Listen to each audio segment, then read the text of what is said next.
As Gandhi said. Oh, you too. If it ain't Gandhi, Jesus Christ. An eye for an eye leaves the whole world blind. I believe that wholeheartedly.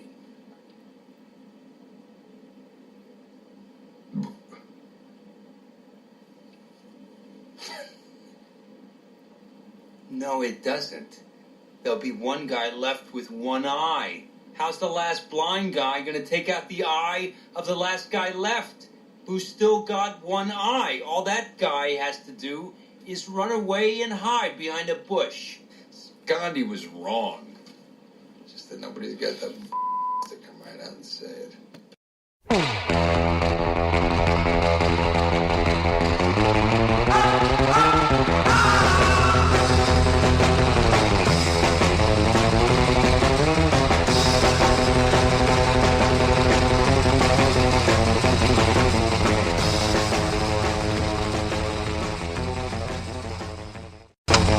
What's up, everybody? You're listening to Pulp Diction, and I'm Alan Haig. Going solo today.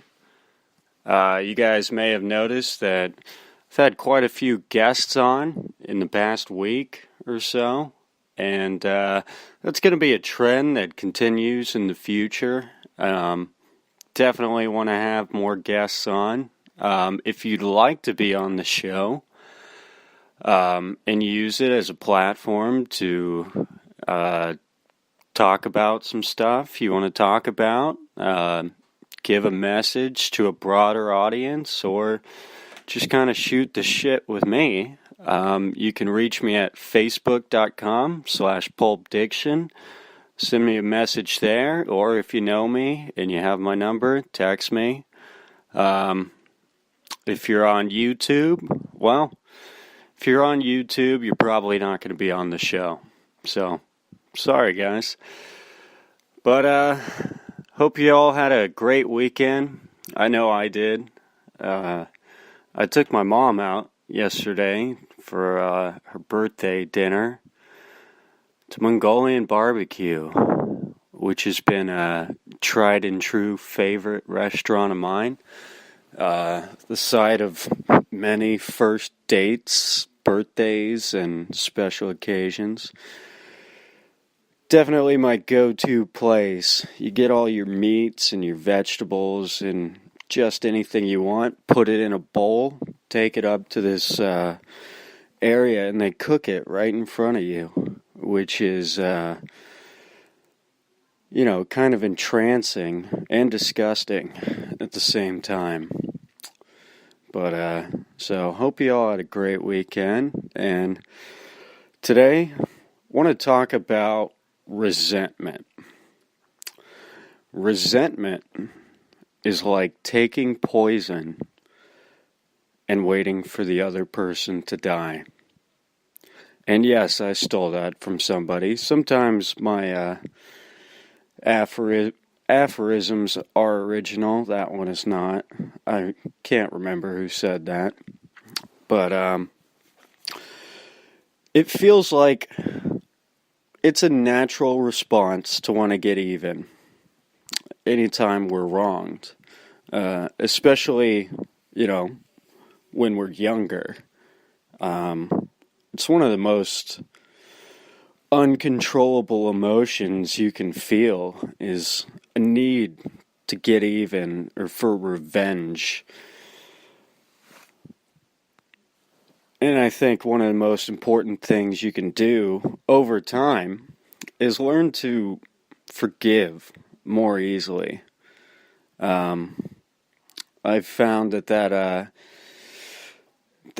compulsion for, revenge has been pretty destructive emotion, not just for myself, but for other people. And I think if you are able to forgive people, then you should do that. And because I know being on the other side of it, when you want to be forgiven, sometimes people just harbor resentment for you. And I wanted to tell you a story here. that can kind of show you how resentment can backfire. So this was a couple years ago, or several years ago. I moved in with two friends I had recently made, and we were all living in an apartment complex. And life was good. We were throwing parties like every other day, getting wasted. Some of the wildest, craziest parties you've ever seen. About 50 people jam-packed into one apartment. Lots of nudity. Definitely some good times were had at this apartment. But one person who was not having a good time was our downstairs neighbor. And, well, let's just say that I don't think I need to explain why. Okay. This guy was not a big fan of ours, and complaints were frequently made to the leasing office, and we kind of developed a reputation there. And we had a lot of heat on us, and, let's just say that we weren't making friends at this apartment complex. Now, I had taken over a spot for someone that had moved out. And I was supposed to sign the lease, which would make me accountable for any damages or anything like that. But I'm not going to say I don't know why I didn't do it, but I probably should have. I don't necessarily regret not doing it, but let's just say that I wasn't going to be held accountable for what happened there.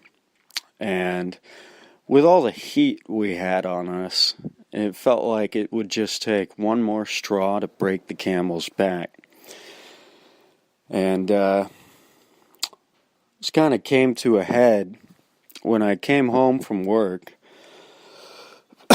one day, and I just got plastered. I got little too drunk, and I decided I wanted to do something stupid. So I found a light bulb sitting on our kitchen counter, and I decided I'm going to throw it off the balcony. Now, if you've never thrown a light bulb before, they're basically, well, let's just put it this way. The correct trajectory is not downward. I threw this light bulb straight down onto our downstairs neighbor's patio, which did not go over well. Let's put it that way.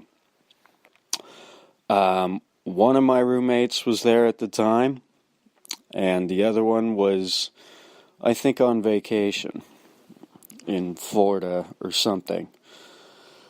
But we quickly got a call from the leasing office saying that I needed to move out, like that day.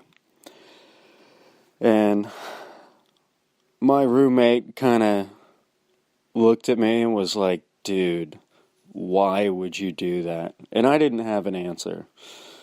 Obviously, I felt terrible, and I started packing my things up. My other roommate did not handle it as well.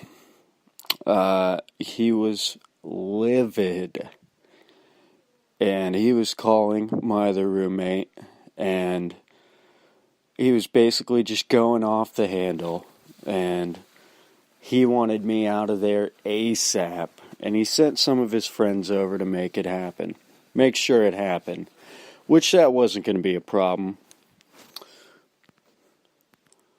I packed my stuff up, got out of there, and moved on.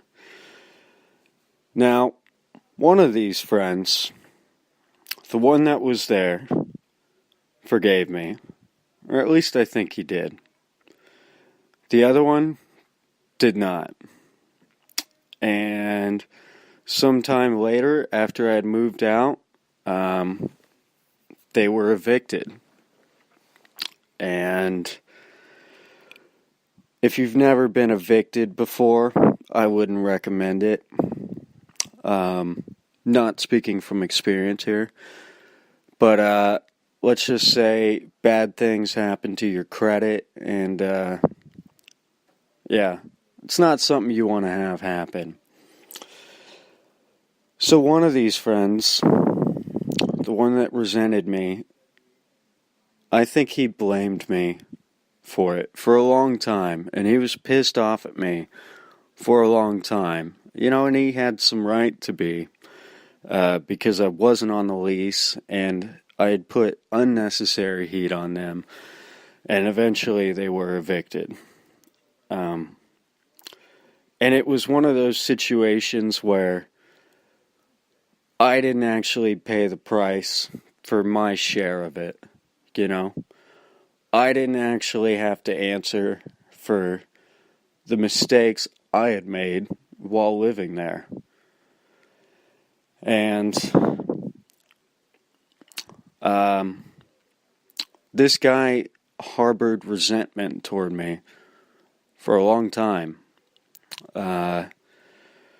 You know, we had mutual friends, and I would constantly hear about, you know, how he didn't want to see me or be around me, things like that. And sometimes we would end up seeing each other, and we would act cordial, but he held on to this for, I don't know, maybe 2.5 years. There was a woman involved, basically, that we both talked to after, it was, I don't know, 2 years later, and I ended up dating her, and I don't think that went over well with him either, and it kind of came to a head, and I'm pretty sure that was another straw on the camel's back, and it may have broken it, but this came to a head at New Year's several years ago, where me and this woman showed up to New Year's party, and I had been going to the same New Year's party every year. It was just kind of a tradition, and this other guy had mutual friends, and he also would go to these parties. So I was going to see him there, and one of my friends had warned me that I probably shouldn't talk to him while he's there. We're going to name this guy B, by the way. His name is B, because I say the word friend a lot. T told me that I shouldn't talk to B while he was there, because he might punch me in the face, which I guess I didn't take too seriously, because I got pissed drunk and went up to him and started talking to him. And I can't remember exactly what I said. I may have antagonized him. But this guy did exactly what T said he would do, and he punched me in the face. Busted up my lip, bloodied my mouth, and got blood all over my brand new white tie. And he quickly left. Now, I'll be the first to admit that as it pertained to me and B, I deserve to be punched in the face. Okay? Maybe it wasn't necessarily right, but I acknowledged the fact that I had done things that I didn't have to answer for. And so, to me, I understood it, right? I wasn't happy. I was pissed off. But I can say that I can't exactly blame him for punching me in the face, because I was a shithead back in the day. But what's important here